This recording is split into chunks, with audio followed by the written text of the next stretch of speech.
اعوذ باللہ من الشیطان الرجیم بسم اللہ الرحمن الرحیم یا ایھا الذین آمنوا کتب علیکم الصیام، اے ایمان والو تم پر روزے فرض کیے گئے ہیں،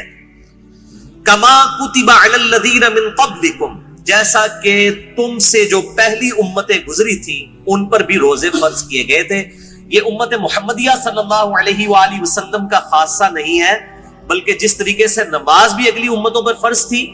اس کے طریقے میں فرق ہو سکتا ہے، اسی طریقے سے روزے بھی اگلی امتوں پر فرض کیے گئے تھے۔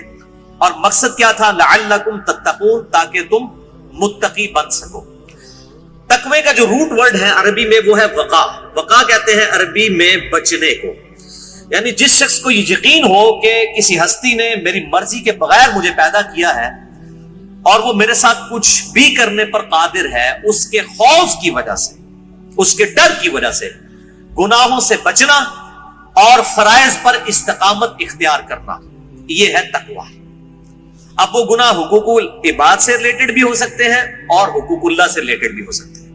اور فرائض بھی حقوق العباد سے ریلیٹڈ بھی ہو سکتے ہیں اور حقوق اللہ سے ریلیٹڈ بھی ہو سکتے ہیں۔ سورۃ الحجرات میں واضح طور پر آیا ان اکرمکم عند اللہ اتقاکم، بے شک تم میں اللہ تعالیٰ کے نزدیک سب سے عزت والا وہ ہے جو زیادہ متقی ہے۔ اور رمضان کا مقصد بھی تقوی ہے۔ اب مجھے ضمناً حدیث یاد آئی جو بخاری اور مسلم دونوں میں موجود ہے،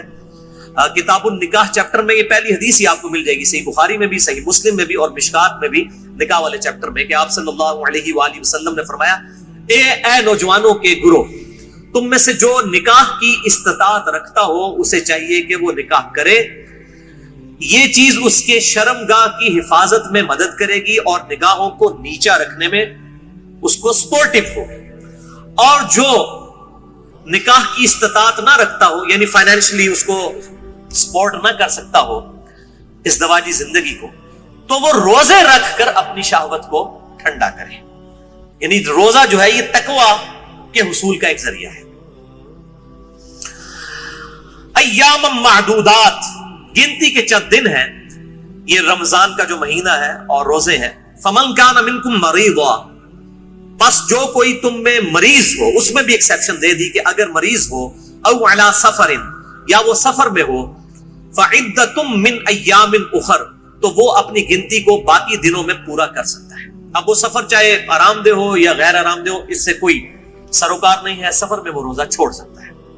لیکن باقی دنوں میں گنتی پوری کرنی ہوگی۔ باقی اس کی ڈیٹیلز انشاءاللہ فقہی احکام و مسائل ہم اگلی نشست میں ڈسکس کریں گے۔ وعلی الذین یطیقونہ فدیۃ طعام مسکین، اور وہ لوگ جو بڑی مشکل سے طاقت رکھتے ہیں روزہ رکھنے کی، یعنی بہت بوڑھے ہو چکے ہیں، بیمار ہیں، یا اسی طریقے سے کوئی حاملہ عورت ہے، کوئی دائمی مریض ہے شوگر وغیرہ کا، اس طرح کی جو صورتحال ہو، فدیۃ طعام مسکین، وہ فدیہ دے سکتا ہے مساکین کو۔ فمن تطوع خیرا فہو خیر لہ، اور جو کوئی اس سے بھی زیادہ اللہ کی راہ میں خرچ کرنا چاہے، یعنی ویسے تو ایک روزے کے بدلے ایک مسکین کو ایک وقت کھانا ہے، اگر کوئی زیادہ مساکین کو کھلانا چاہتا ہے، جتنا گڑ پاؤ گے اتنا ہی میٹھا ہوئے گا، تو اس کے لیے اتنا ہی بہتر ہے۔ وَأَن تَصُومُوا خَيْرٌ لَكُمْ، اور اگر تم روزہ رکھو تو اسی میں تمہارے لیے بہتر ہے۔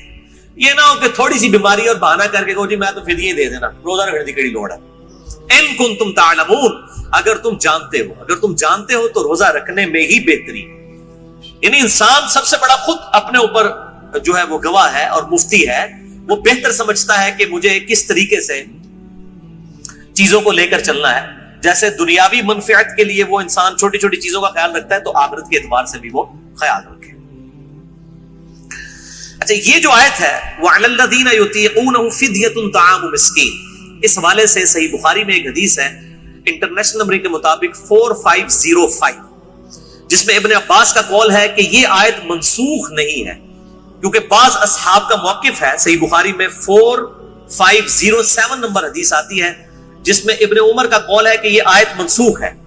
یعنی ان کا موقف یہ ہے کہ یہ پہلے آپشن تھی کہ جو شخص مال دے سکتا ہے وہ مال دے لے، اور جو روزہ رکھ سکتا ہے وہ روزہ رکھ لے، یہ دونوں آپشن ہے، یعنی مریض والا چکر نہیں، جو مالدار ہے وہ صرف مال دے دے، چاہے وہ صحت مند بھی ہے تو روزہ رکھنے کی ضرورت نہیں ہے۔ یہ ابن عمر کا موقف ہے 4507۔ جبکہ ابن عباس کا موقف صحیح بخاری میں 4505 ہے، وہ یہ کہتے ہیں کہ یہ آیت منسوخ نہیں ہے، بلکہ اس سے مراد وہ بوڑھا اور بوڑھی ہے یا بیمار شخص جس کو صحت یاب ہونے کی امید نہیں ہے اور بڑی مشکل سے وہ روزہ رکھنے پر قادر ہے، اس کے لیے روزہ نبھانا مشکل ہے، جیسا کہ بعض کا شوگر کی بیماری ایسی ہو سکتی ہے کہ انسان کے لیے مشکل ہو جائے آج کے دور کے اندر، یا بڑھاپا خود بہت بڑی بیماری ہے، کوئی 80-90 سال کا کوئی بزرگ ہے اور وہ روزہ نہیں رکھ سکتا، تو اس کے لیے یہ آپشن ہے کہ وہ اس کے بدلے فدیہ دے دے، ایک وقت کا مسکین کو کھانا کھلا دے۔ صحیح بخاری میں آتا ہے انس بن مالک جب بوڑھے ہو گئے تھے، ان کی عمر 100 سال کے قریب تھی، تو روزانہ وہ ایک مسکین کو کھانا کھلایا کرتے تھے گوشت کے ساتھ، دال نال نہیں، گوشت نال، اللہ کی راہ میں گوشت کے ساتھ کھانا۔ اور یہ بھی آتا ہے کہ وہ بسا اوقات 30 مساکین کو اکٹھا بٹھا کر کھانا کھلا دیا کرتے تھے 30 کے 30 روزوں۔ تو یہ دونوں طرح آپشن موجود ہے، جس طرح بھی کر لیا جائے۔ میں انشاءاللہ اگلی دفعہ اس پہ ڈیٹیل بات